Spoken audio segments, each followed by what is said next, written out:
Sahabat Nadi yang terkasih, salam jumpa dalam edukasi rohani yang menjadi bagian dari program kita ini. Pada hari ini, tema kita masih tentang gereja dan masih melanjutkan edukasi minggu yang lalu. Edukasi rohani minggu ini tentang sifat-sifat gereja.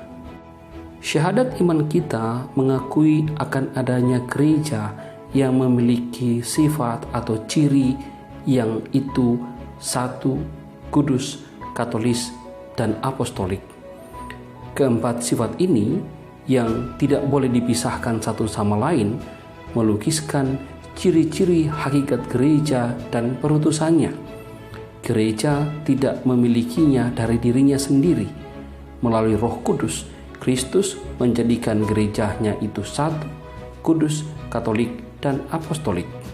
Ciri yang pertama, gereja yang satu. Gereja itu satu menurut asalnya.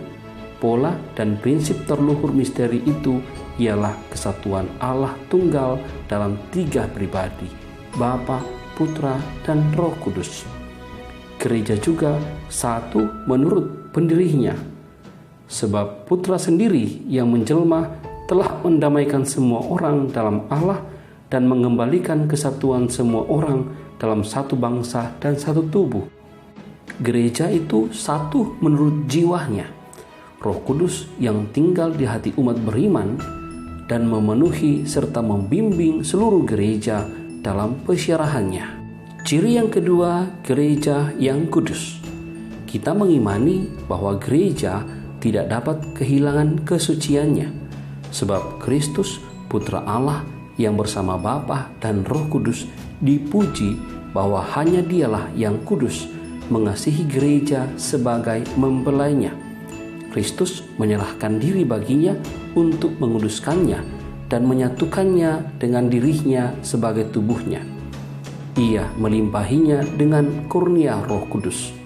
Dengan demikian, gereja adalah umat Allah yang kudus dan anggota-anggotanya dinamakan kudus. Ciri yang ketiga adalah gereja yang katolik.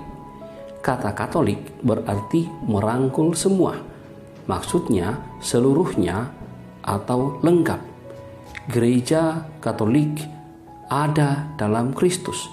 Di mana Yesus Kristus ada, di situ ada gereja Katolik. Gereja bersifat Katolik karena ia diutus oleh Kristus kepada seluruh umat manusia.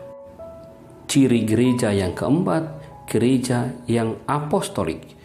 Gereja itu apostolik karena ia didirikan atas dasar para rasul. Dalam arti ini, kita dapat memahami dalam tiga arti. Yang pertama, gereja tetap dibangun atas dasar para rasul dan para nabi, atas saksi-saksi yang dipilih dan diutus oleh Kristus sendiri. Yang kedua, dengan bantuan Roh Kudus yang tinggal di dalamnya, gereja menjaga ajaran, warisan iman, serta pedoman-pedoman sehat para rasul dan meneruskannya. Dan arti ketiga, gereja tetap diajarkan, dikuduskan, dan dibimbing oleh para rasul sampai pada saat kedatangan kembali Kristus. Demikianlah katekese kita untuk minggu ini. Ciri-ciri gereja yakni gereja yang satu, kudus, katolik, dan apostolik. Semoga bermanfaat untuk kita semua.